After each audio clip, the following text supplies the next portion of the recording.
Over the years, so many people have grown to love Attack on Titan, and how can they not? It's probably the best anime out there. The mystery, the suspense, the revelations, the plot twists, it's all absolutely amazing. But if I tell you that all these big revelations were hinted at in the show since the very start, would you believe it? Hey guys, welcome back to the channel. Today, we'll talk about 16 things you missed in Attack on Titan. By the way, this video is full of spoilers, so if you aren't up to date with the anime, I recommend you go get that done. Then, come back to this video. Eren's Titan abilities. One of the first huge revelations of the anime was Eren being a Titan. But you know what? It was hinted at way before we found out. I'm sure you remember that scene during military training when Eren fell down and hit his head trying to use the vertical maneuvering gear.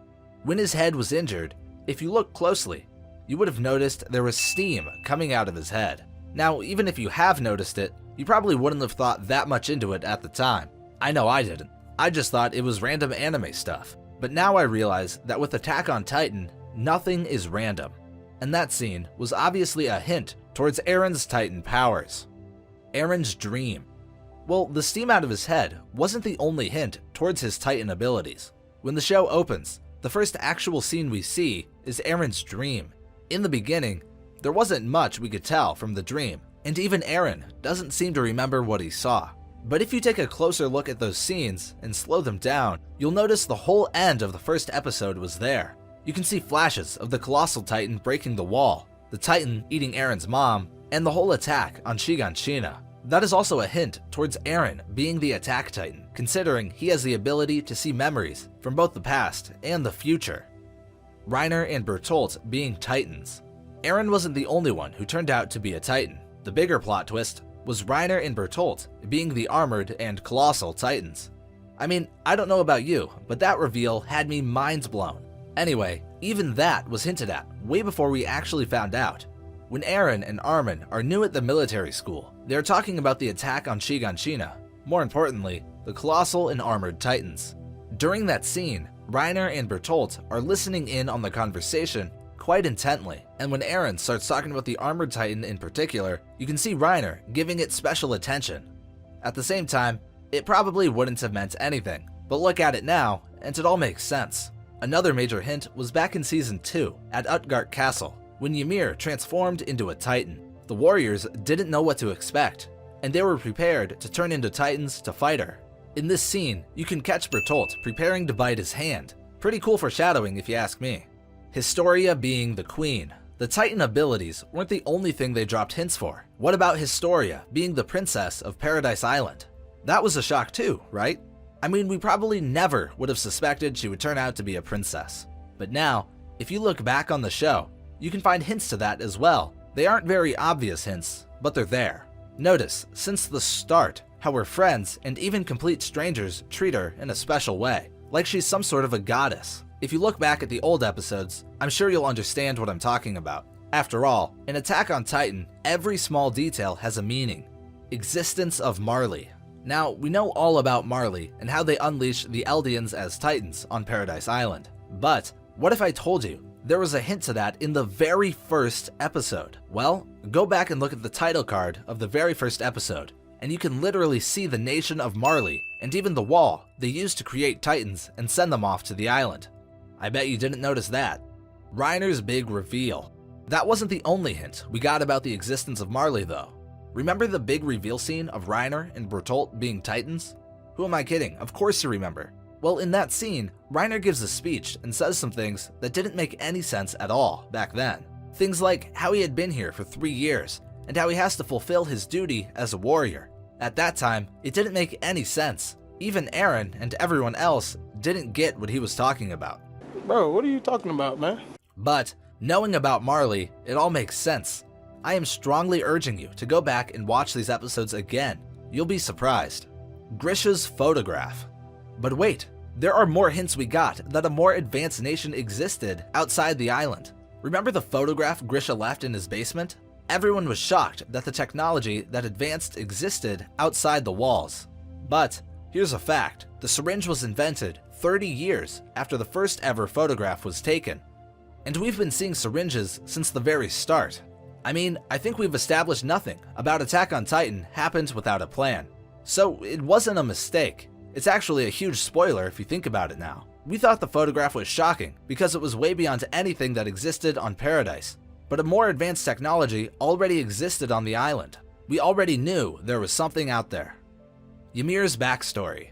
Alright, I know there are many of these, but there's another hint to people existing outside the island. We know Ymir lives in Marley before coming to the island. There, a group of people actually worshipped her, and when the Marleyans found out, they turned her into a Titan and sent her to the island, much like they did with many Eldians. At that time, it was all confusing, but looking back at it now, it was clearly hints that people existed outside of Paradise. Levi's drinking style. How can we talk about Attack on Titan and not have any mention of Levi? Well, here's a little detail about him that you probably didn't know. Have you noticed he holds his teacups in a weird way from the top? Well, again, you might think it's random, but this anime is never random.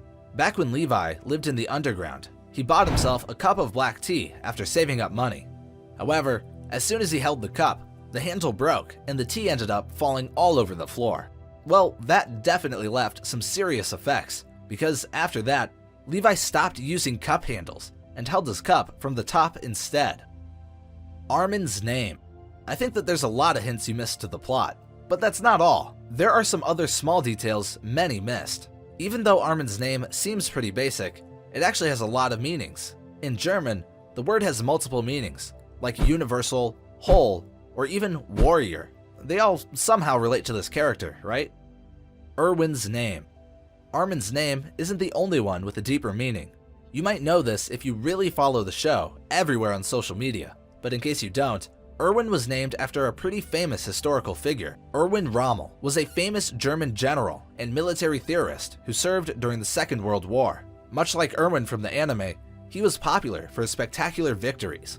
It makes sense why Erwin would be named after him. Mikasa's name.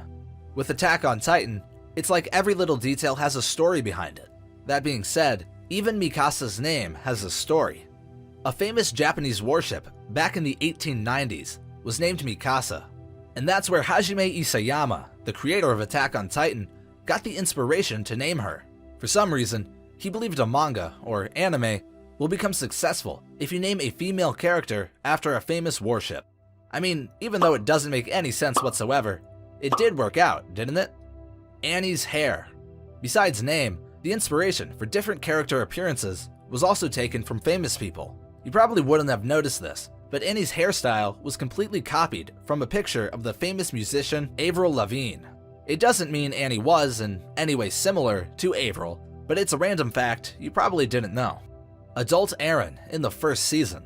Sometime during the war for Paradise Island, Eren and Zeke finally get in contact with each other, and they successfully activate the Founding Titan's powers. Zeke then takes Eren to his memories when he was a kid.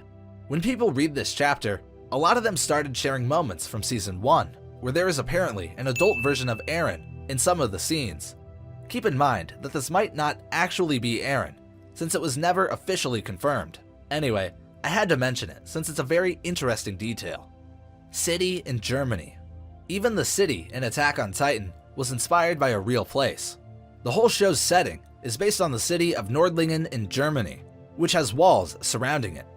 If you live in Germany, you might have made the connection, but I don't think anyone really did. Grisha's Patriots. Near the end of Season 3, in the flashbacks, we see that Dina Fritz and some of Grisha's friends were turned into Titans. Do these Titans seem familiar to you? Well, they should, since it's the same group of Titans that attacked Eren's squad back in Season 1. One of these Titans was actually the Titan that swallowed Eren, and others ate some of his squad members, or just randomly appeared throughout the city. Well, that's it for today, guys. I strongly suggest you give this anime a re-watch, and you'll probably be surprised by how many things you didn't notice. It's crazy. Anyway, I really hope you guys enjoyed this, and we will see you guys very soon in one of our next videos.